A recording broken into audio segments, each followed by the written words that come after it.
Hello children, today we will discuss about structure of atom.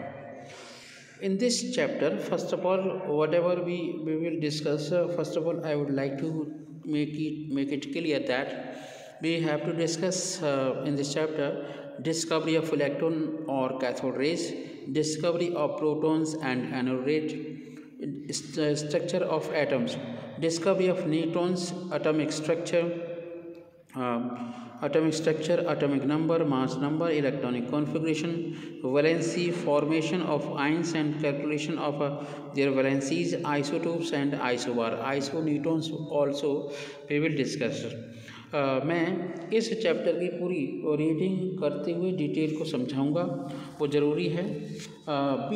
We have studied in previous chapter. हमने अब पिछले कुछ chapters के अंदर discovery of Dalton atomic theory पढ़ी. मतलब डाल्टन एटॉमिक थ्योरी का मॉडल पढ़ा. उन्होंने बताया कि एटम को हम डिवाइड नहीं कर सकते. ठीक है, स्मॉलेस्ट पार्टिकल होता है एटम, जिसे हम डिवाइड नहीं कर सकते. Dalton's atomic theory was able to explain the law of chemical combination. मतलब डाल्टन की एटॉमिक थ्योरी वहीं तक सीमित रह जाती है जहाँ तक law of combination, chemical combination को एक्सप्लेन किया जाए. But it could not explain the cause of some chemical reactions. मतलब कुछ केमिकल रिएक्शन हो रही हैं, क्यों हो रही हैं, ये सब जानकारी इस मॉडल से बिल्कुल भी नहीं मिलती. ठीक है, तो इसकी स्टडी के लिए हमें ये चैप्टर उठाना पड़ेगा. और Dalton's theory could not explain why atom of different element differ from each other. मतलब अलग अलग एटम, जैसे आपका एटम ऑफ ऑक्सीजन है वो अलग है, उसका मास अलग है, उसकी साइज अलग है, शेप अलग है.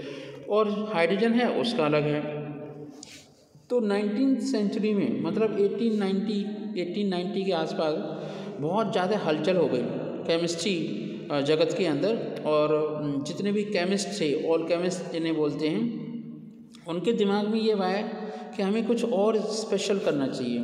मतलब चार्ज तो सब जानते थे कि चार्ज होता है एटम के अंदर, तो ऐसा क्या है, चार्ज तो है ही एटम के अंदर, लेकिन एटम को और फर्दर क्यों नहीं डिवाइड किया जा सकता है. उसका क्या रीज़न था?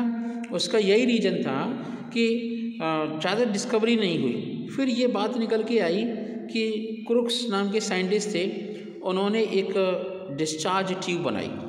तो जैसे ही डिस्चार्ज ट्यूब बनाई तो उन्हें बहुत पॉजिटिव रिस्पॉन्स देखने लगा. ये जो डिस्चार्ज ट्यूब होती है उसकी विशेषता ये होती है कि डिस्चार्ज ट्यूब के अंदर है ना कोई गैस नहीं होती, वैक्यूम क्रिएट होता है. और डिस्चार्ज ट्यूब को हम हाई वोल्टेज पर ही ऑपरेट कर सकते हैं, और कोई हमारे पास ऑप्शन नहीं है कम पॉइंट पर, कम इलेक्ट्रिक पॉइंट पर या फिर इलेक्ट्रिसिटी पर हम ऑपरेट कर पाएँ. हाई इलेक्ट्रिसिटी पर कर सकते हैं. और ये डिस्कवरी ऑफ जो इलेक्ट्रॉन है, या डिस्कवरी ऑफ जे थॉमसन की कैथोड रेज है, वो इस बात के लिए भी और ज़्यादा प्रूफ हो गया, करनी ज़रूरी हो गई. क्योंकि जब साइंटिस्ट ने देखा, है ना, क्या देखा कि अगर हम ये देखें कि जैसे सपोज कि हम कॉम्ब ले लें, ठीक है, और हम कॉम्ब करें, इसके बाद छोटे छोटे पार्टिकल को उसके पास लेके जाएं तो उसे चिपकने लगता है. आपने देखा है जब किसी का बर्थडे होता है तो बलून को हम ऐसे ही थोड़ा सा रब करके और उसे चिपका देते हैं, चिपका रह जाता है. लेकिन पंखा नहीं चलाएं तो, ठीक है, तभी ऐसा होगा. तो इससे पता चलता है कि जितने भी पदार्थ होते हैं, ऑब्जर्वेशन से पता चलता है कि जितने भी पदार्थ होते हैं उनके अंदर चार्ज होता है. जब चार्ज ही है तो एटम सबसे छोटा पार्टिकल कैसे हो गया. ठीक है, ये बात निकल के आई. फिर डिस्कशन ये हुआ कि charging of body on rubbing shows that there must be transfer of some particles from one body to another, which proves that these particles are obviously not atom but some smaller charged particles are.